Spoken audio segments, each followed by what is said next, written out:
Bonjour, et je suis content de vous retrouver dans cette nouvelle vidéo. Aujourd'hui, je voudrais vous parler de l'humour, et plus particulièrement du cas où un manager a le sens de l'humour. Alors, qu'est-ce que ça peut bien faire à ce manager?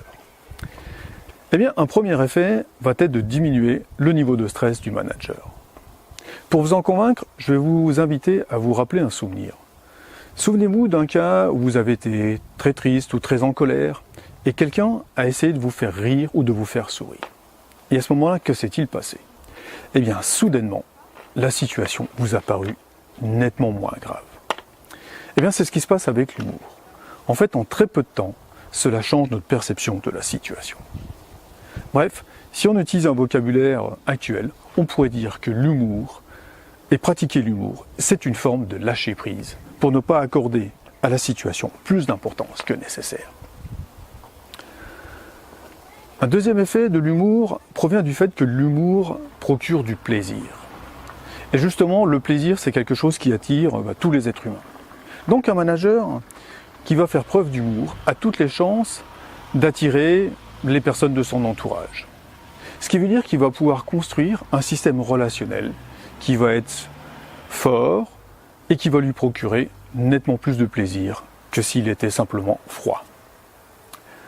Un troisième effet va venir lorsque le manager va chercher à développer son sens de l'humour. Pourquoi?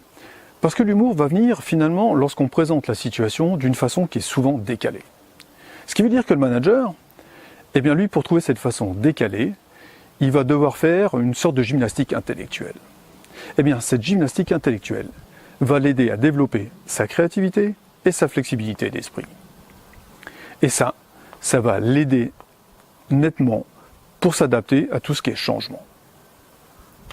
Ensuite, l'humour a encore d'autres avantages. Je pourrais citer par exemple que si le manager aime raconter des blagues, et bien simplement en faisant cela, il va entraîner sa mémoire en retenant les blagues. La deuxième chose qui est liée à cela, c'est que finalement, lorsqu'il va raconter sa blague, il va être devant un public. Donc en racontant des blagues, il s'entraîne à prendre la parole en public. Ce qui va lui servir s'il doit faire une présentation devant d'autres personnes, comme des clients par exemple. Bref, vous voyez, l'humour a beaucoup d'avantages pour celui qui le pratique. Cependant, il y a quand même un écueil. C'est que toutes les formes d'humour ne vont pas passer de la même façon. Donc il faudra faire attention à la façon de développer son sens de l'humour. Et justement, dites-moi si vous seriez intéressé d'en savoir un peu plus sur comment développer son sens de l'humour sans prendre vraiment de risques vis-à-vis de ses collaborateurs. En attendant, je vous dis à très bientôt. Ciao, ciao!